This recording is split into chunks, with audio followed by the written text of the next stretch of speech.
Welcome in, guys, to the Advisor Odyssey podcast. We're already on episode 44. It's crazy where time goes. But episode 44 will be a crash course on DIY digital marketing strategies. And I'm going to give you a couple ideas, a couple tips and tricks that you can take and use should you decide, which I'd recommend you to, build out your own DIY digital marketing strategy. Stay tuned. We got a great episode coming your way. This is the Advisor Odyssey audio experience, where financial advisors, planners, insurance agents, and brokers will find fresh new ideas and perspectives around what it takes to launch, succeed, scale, and bulletproof their business. During this episode, guys, we're going to be talking about really 4 questions. We're going to answer 4 key questions. Those will be 1, who is being marketed to, how to reach them and convert them, what to say and how to say it, how to use this information moving forward. So those are our big 4 questions that we're going to seek to answer during this episode. So starting with initially, who is being marketed to? So we're going to hit on when it comes to the demographical information. So we're going to hit on the demographic information here. Okay. With digital marketing. And for this episode, a lot of what we're going to talk about will be social media and email marketing. Okay, for the most part, that's all of digital marketing, but we're not going to dig into podcasts. We're not going to dig into any sort of specific results from, social media, like videos or anything like that. Okay, we're going to focus on email marketing and standard social media ads. Now, when it comes to the audience here, the demographics of who you're actually marketing to, the general consensus is that you're looking at about a 50-50 split, okay? So there's really no big difference between marketing, to women versus marketing to men in a general sense, okay? The message you use will impact that, but for most email campaigns, for most digital marketing campaigns, you're going to be looking at, 55-45, 50-50 kind of splits. Probably the most extreme would be 65-35, but that would be more so if you make a defined purpose and a defined intention to advertise. You tend to work best with women, for example. And then when it comes to the different ages, again, it's pretty sporadic. The younger the demographic, typically the more keen and self-aware they are, and the lower the results you'll experience. When you start to hit that 45 to 55 range, that's where you're going to tend to get slightly better engagement, but that 55 plus range is where you're going to get the most. Okay, so if you tend to work primarily with retirement age or pre-retirement age, this is going to be perfect for you. If you tend to work with millennials or the younger generations, you'll kind of expect lesser than returns, lesser than results, but still results, positive results in general. Okay, and then when we look at who these people are, how they spend their time, this is pretty cool data. So in most cases, and again, there will be some variance here depending on if you tend to target the 45 plus range versus the lesser than 45-year-old range. But the interests and the affinities for these individuals, technically, they're going to fall in about 5 or 6 different categories. And I say 5 or 6, we'll call it 6 for this sake. They are going to be mainly interested in, and these are in no particular order, but they're going to be interested in pop culture news, celebrity news, entertainment news, political news. They're going to be interested in news. The second is they're going to be interested in cooking and recipes. Okay. The older demographic, that 45 age range, that was the primary Pinterest users back in the day. Those are the ones who got sucked into the recipes on Pinterest, and that's just influenced them throughout, as they've aged, as they've grown, etc.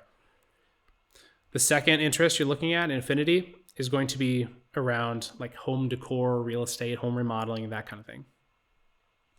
The fourth is going to be around pets and animals. Specifically, actually, dogs tend to get the best response when it comes to marketing.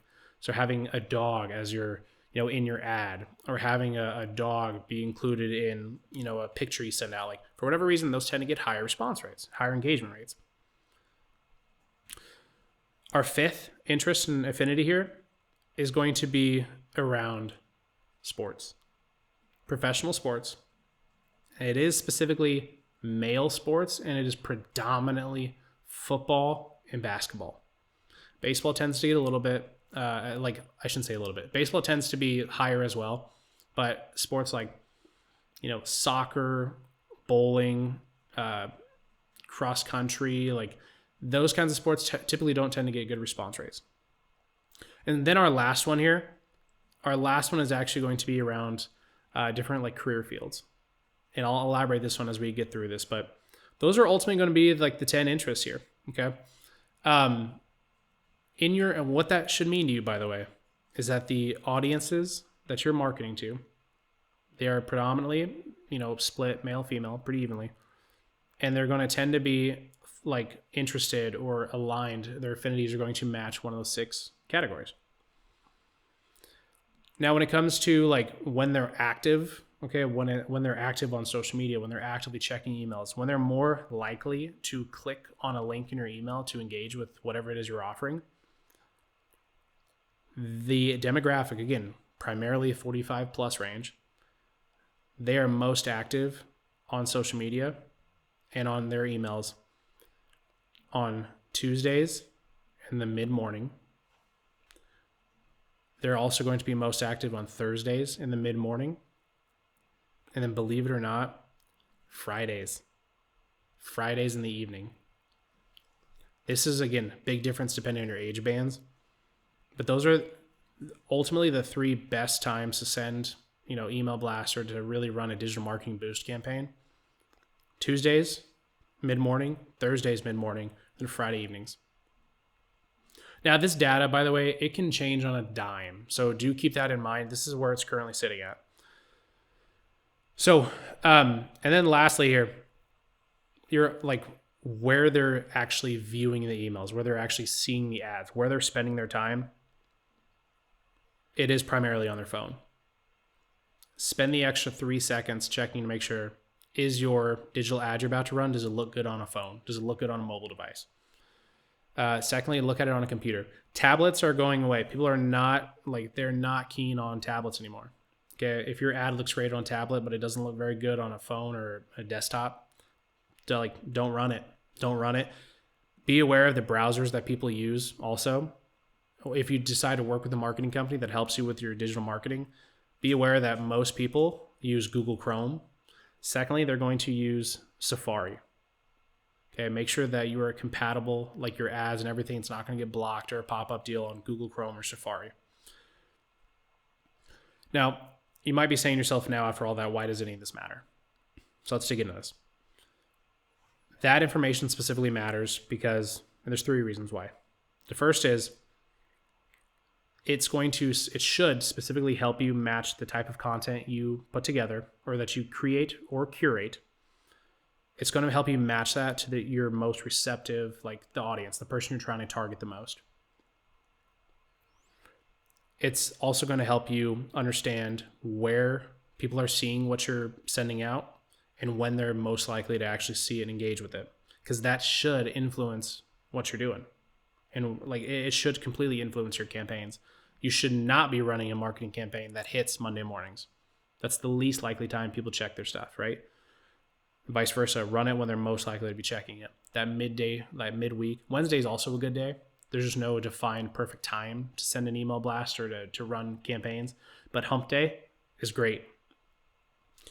Another reason why that should matter to you, though, too, is when you launch these campaigns, like at the ideal time, you, when it comes to like the actual data showing like the response rates, the engagement, the click-throughs, all that, it's going to be at its peak highest. So should you ever decide, again, to sell your business along the lines or anything like that, and you need to enhance the monetary value, those little percentage points over the long term can add up to major dollar figures.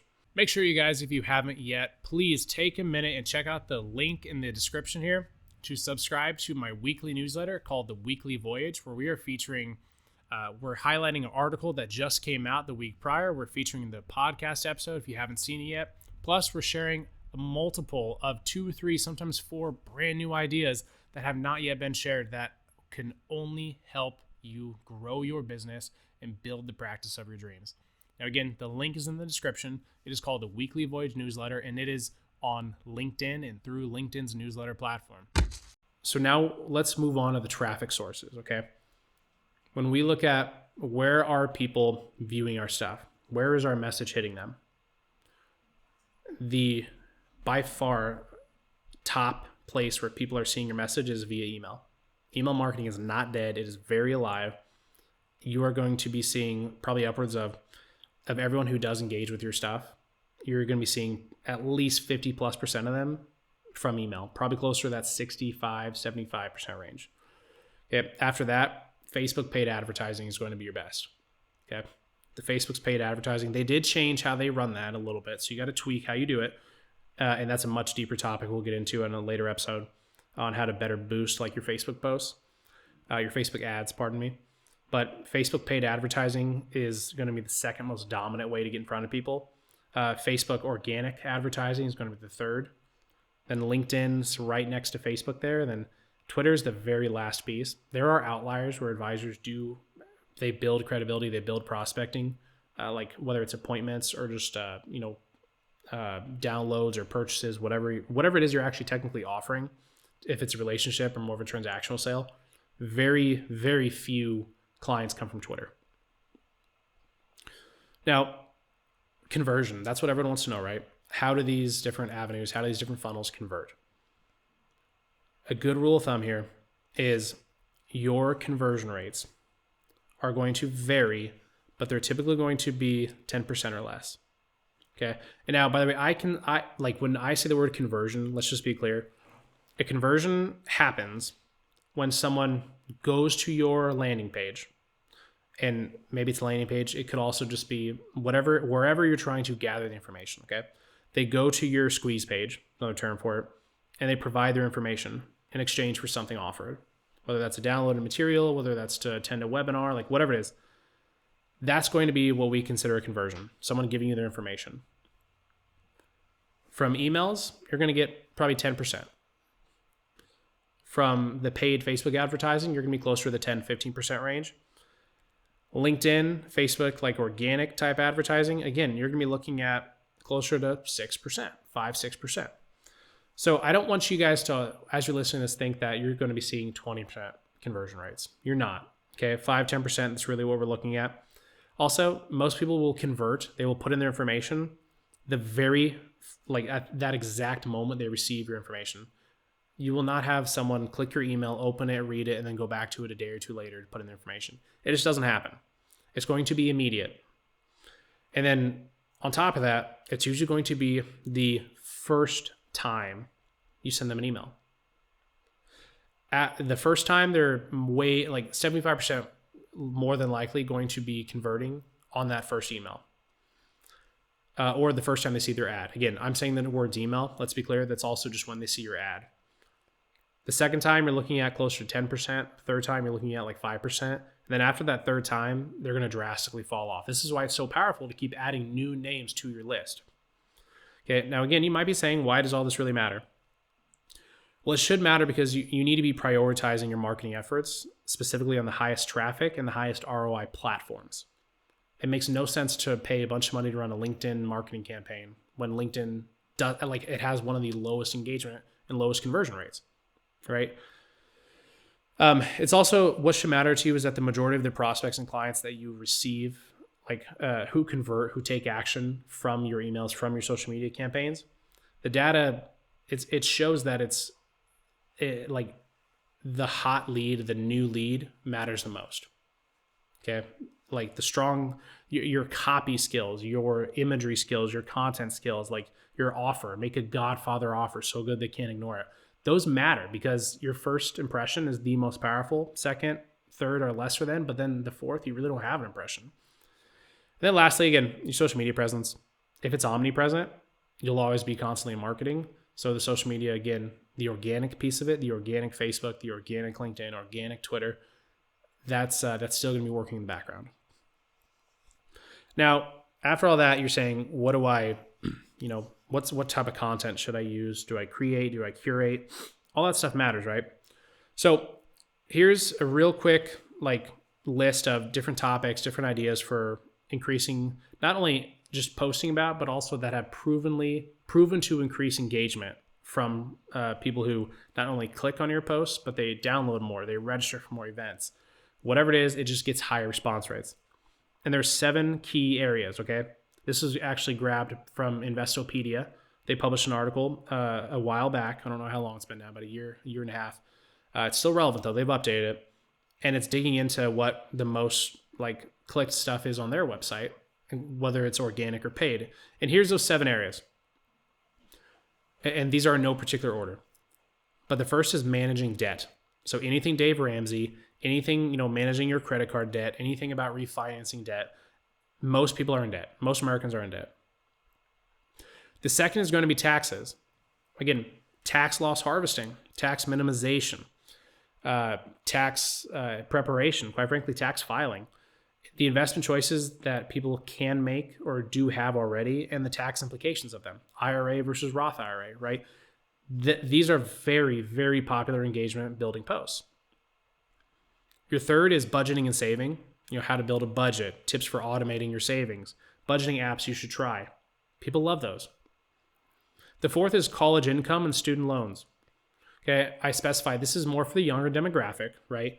But, how can you take your hobby and turn it into a side hustle? How can you consolidate your student loan or potentially refinance it?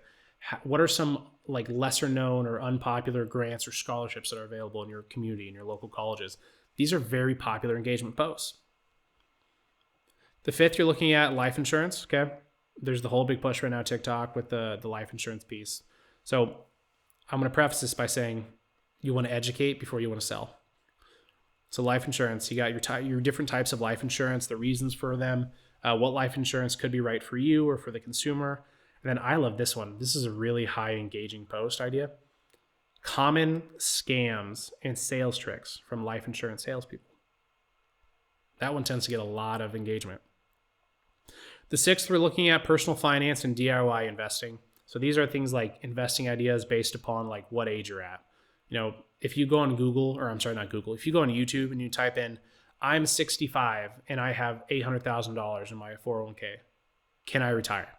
That's what people are searching. Whether again, it's YouTube or it's Google, that's what people are searching. You can talk about how to save for retirement while you're on a budget. You can talk about the different investing apps, like, the pros, the cons, Robinhood, Vanguard, like all of that.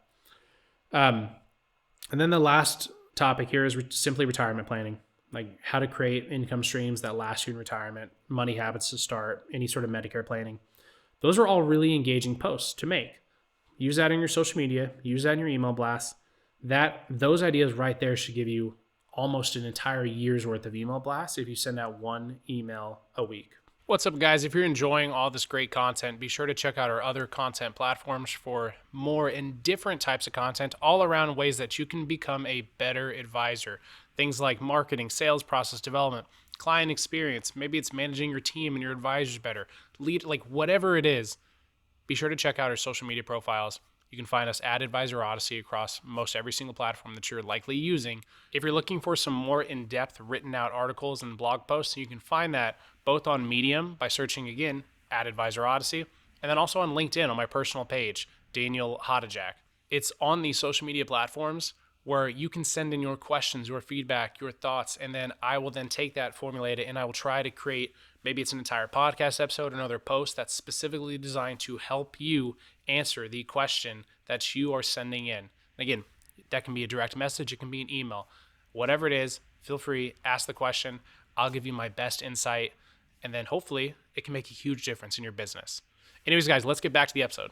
And now we move into the whole opportunities piece. Where can we go from here, right? How do we use this information moving forward? Well, here's ultimately how we can use it. We know what's powerful to people that creates engagement and views and clicks, etc. We know what tends to get the most downloads. We know what tends to get the most engagement. We know these topics. We know when to send emails, when to run your social media ads. We know what days, what times. We know the demographic splits. We know a lot of this information, right? Hopefully you've been listening. You've heard all this. So now it's how do I get my content out there? How do I get my ads out there? Now, for some of you listening, you might be saying, I don't want to spend any money on paid advertising. And I don't want to spend much money on any sort of email vendor to help me do this. So this next piece is for you. Here are 7 free, like completely free ways that you can get your content, get your marketing out there. And again, these are in no particular order. but you've got first and foremost your short form video content. These are like your reels, on Facebook, Instagram, TikTok, etc. The second is your live video content. Live streaming is a great strategy for double dipping with your content creation. There are a couple of people on LinkedIn that I'm connected with who always go live at like 3 p.m. every single day on the weekdays, talking about, what the market's doing. That's powerful, because then they also record that, and then they can chop that up, they can cut it, they can edit it, they can use that in their marketing. It's very short life, okay? They use it just that day typically, but they can repurpose it. That's powerful. It also, especially on LinkedIn, it gives you that little notification so-and-so is live. Facebook does it too. Instagram, I believe it does it. That's like, those little things add up. Your third is that temporary video content, which is really just your stories. Leave the cliffhangers, let them click on it to find what you're doing. The fourth is simply just pictures and infographics. Using carousels is powerful in social media, specifically Instagram and LinkedIn. Twitter, using the Twitter threads. Which leads me into number 5 is the long form written content. This is going to be your blog post. This is going to be your long form social media posts, your articles on LinkedIn, Medium. Like, these are powerful for building SEO as well. You can backlink these onto Pinterest as well as like a hub to host all of your stuff. So now you're piggybacking on Pinterest SEO. It's just going to increase your exposure. Okay, the 6th is going to be that short form content. Platforms like Twitter and Instagram, Facebook, easy places to post, a couple sentences here and there that are powerful with minimal fluff. And then the 7th and our final one is audio only content. This is like the podcast, Twitter Spaces, Clubhouse, if that's still around at this point. The secret ingredients, though, for successful audio content is consistency, reliability, and simply just good storytelling. The better you are at telling stories, the greater your results will be. And so, guys, that was a lot, and I understand this was a more in-depth episode. It might be one to go back and listen to a second time and actually take some notes here. But with all this information, we should know by now everything we need to be able to build a campaign on our own. What to say, what to talk about, when to send the stuff out, where to send it. Should I advertise it? Should I not? If I do or if I don't, the returns I can expect, the engagement I can expect. All of that is laid out in this episode here. Now, obviously, check with all your compliance before you run any of this, to be clear.